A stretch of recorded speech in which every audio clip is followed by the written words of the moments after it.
Oui. C'est vous le petit nouveau? Ça se voit.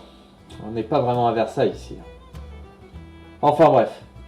Mon nom est Jean-Baptiste de Saint-Ours, lieutenant des troupes de marine en Nouvelle-France, et je vais tenter de vous instruire l'art de la guerre. Commençons par la base. L'école du soldat. L'école du soldat est un grand moment de pédagogie et d'expérimentation. C'est à cette occasion que les fusiliers apprennent les bases et se perfectionnent dans l'art de la guerre. Son principe est de partager autant les manœuvres individuelles que collectives simples, mais également les manœuvres composées qui font la particularité de l'armée française du XVIIIe siècle.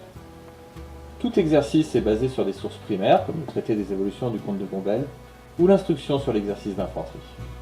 Cette année, l'école n'a porté que sur le combat en ligne, la base de la formation du soldat. Nous allons tenter de vous montrer le chemin parcouru par nos soldats. Ici, nous créons le peloton. Après avoir mis les soldats par ordre d'ancienneté, je les sépare en 2 divisions qui se rassemblent sur 2 rangs. L'école du soldat permet de reprendre des bases comme l'ordre serré, la marche au pas et les différentes manœuvres individuelles. Vous voyez d'ailleurs notre méthode pour apprendre à la recrue Pilon, le seul sans tricorne, à accomplir les manœuvres individuelles sur place. Pilon a ainsi une démonstration sous tous les angles des exercices à accomplir. Par exemple, portez vos armes. Présentez vos armes. Pilon est ainsi accompagné.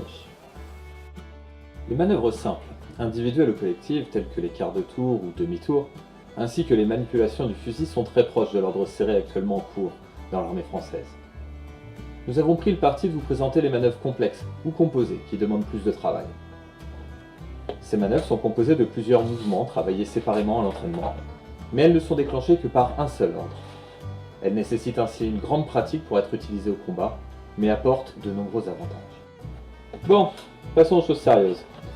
Le maréchal de Vauban nous a appris sous le règne du Vieux à construire de belles places fortes, mais à nous de les défendre efficacement. Voici ainsi le feu de retranchement. Comme le ridicule ne tue pas, contrairement à l'anglais, et que l'essentiel de l'entraînement est la manœuvre et non le tir, nous répétons tous les ordres complexes en simulant ces derniers. Ce n'est qu'une fois la manœuvre bien assimilée que nous faisons parler la poudre. Comme vous pouvez voir, le but est de tirer, de faire une contre-marche et de se placer derrière pour recharger.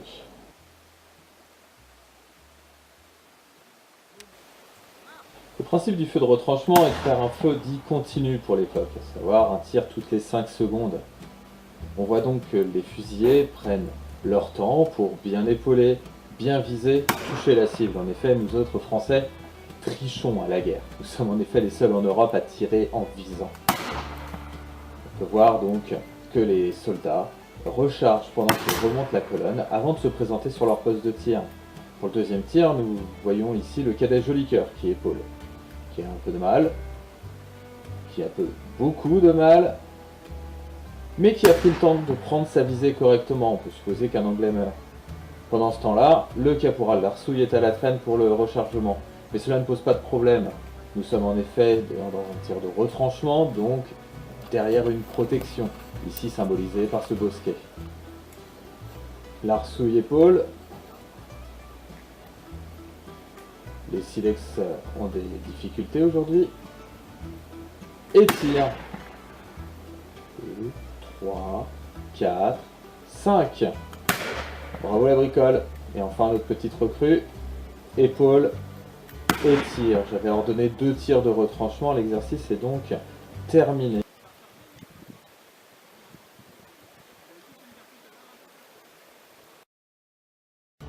En général, à la guerre, si on ne défend pas, on attaque. Le feu redoublé suit la même logique de feu continu et de précision que le feu de retranchement, mais de manière offensive. Les différents rangs tirent, puis le rang derrière passe devant, et ainsi de suite. Cela permet de gagner donc du terrain sur l'adversaire, si on cherche à attaquer, ou si on est attaqué sur les côtés, à reprendre l'avantage en se dirigeant vers l'adversaire avec un feu toujours continu. Un débat fait rage chez les officiers de salon. L'ordre profond contre l'ordre mince. Et il faudra l'arrivée future d'un petit Corse pour y répondre. Les deux. Quoi qu'il en soit, l'ordre profond, donc en colonne, est bien plus pratique pour suivre une route ou passer une porte. Par contre, l'ordre mince permet d'optimiser la puissance de feu. Il faut donc savoir passer de l'un à l'autre de manière explosive. c'est le feu de chaussée. Ici, nous montons à l'assaut. Nous allons couvrir nous-mêmes notre progression par un feu redoublé, jusqu'à déclencher le feu de chaussée avec explosivité. Le premier rang tire, le second rang double, puis tire à son tour. Moi-même au troisième rang, je double la colonne pour tirer. Là, il nous manque un quatrième rang qui nous aurait permis d'appuyer encore plus le tir en 5 secondes et de laisser le temps au premier rang de finir de recharger. Là, c'est le moment où nous sommes le plus vulnérables. Mais comme vous pouvez voir, le cadet Joli Cœur a déjà fini de recharger. Il attend son comparse, le caporal Larsouille, qui est à son tour prêt. Il double pendant que les autres finissent de recharger. Et Jordan un feu de chaussée avant. Il tire, il s'écarte de chaque côté. Là, c'est explosif. Il ne s'agit pas d'attendre 5 secondes. Encore un tir. Nous sommes passés donc en ligne. Là, on voit le problème de l'ordre mince. C'est qu'une fois qu'on a tous tiré, on est vulnérable. On ne peut pas utiliser les différents rangs pour faire un feu continu. Par contre, vous allez voir là l'avantage de l'ordre mince une fois que nous aurons fini de recharger. 1, 2, 3 prêts, 4 prêts, 5 prêts. Je vais ordonner le tir et vous allez voir la puissance. C'est beaucoup plus impressionnant et ça fait fuir l'ennemi. Bon, des fois, ça ne se passe pas comme prévu.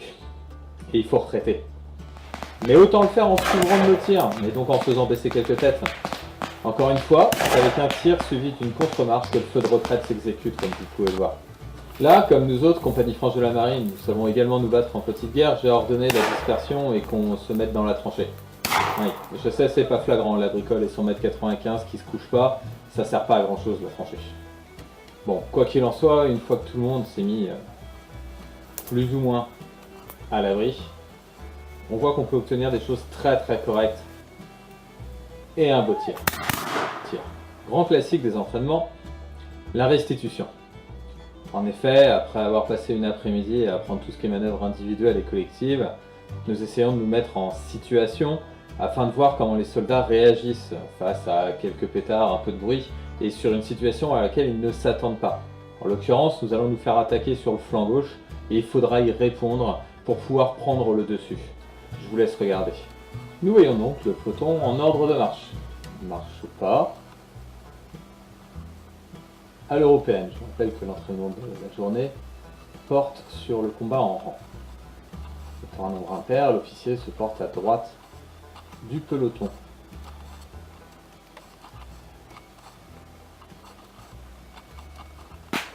Ah, les tirs sur la gauche. J'ordonne un feu de chaussée sur la gauche afin de pouvoir reprendre l'avantage malgré les erreurs de tir. Nous nous écartons et je suppose à ce moment-là que l'ennemi est en train de recharger ou a dû se coucher face à nos tirs.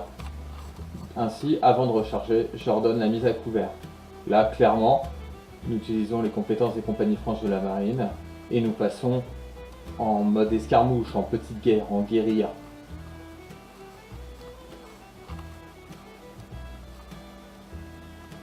En face, visiblement, ça recharge, tout comme nous.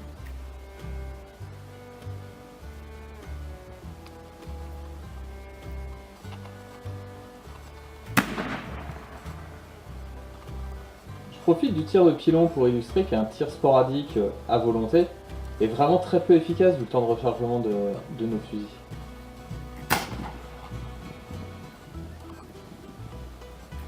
Là, j'ordonne au caporal de prendre sa division pour contourner l'ennemi.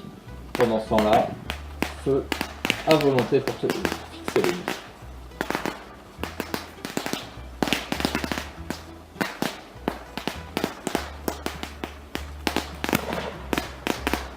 Là, on voit bien qu'on a travaillé sur le tir en ligne. Ils ne pensent pas à se mettre à couvert derrière les arbres. Ils sont en ligne, au beau milieu de la plaine. Là, ça serait pas très bon pour la division du caporal.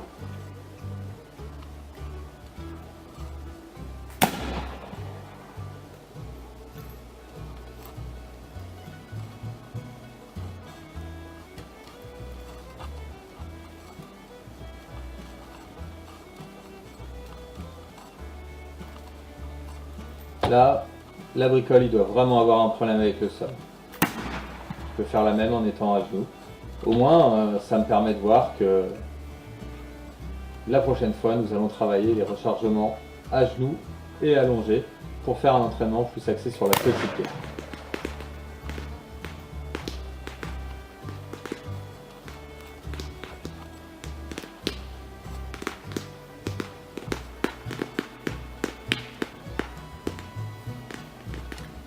L'ennemi est visiblement repoussé.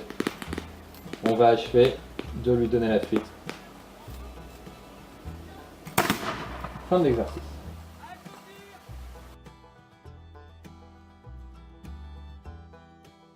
Enfin, une petite tradition dans la compagnie veut que nous finissions tous les entraînements ainsi.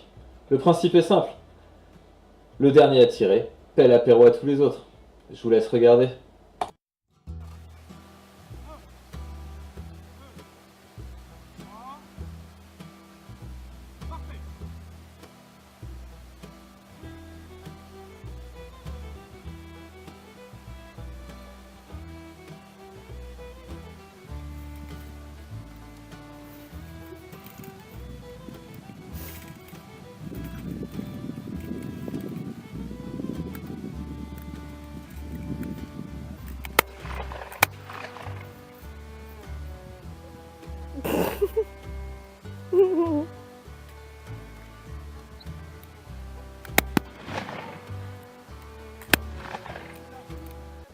On est bien loin de la guerre en dentelle que Voltaire décrit, n'est-ce pas?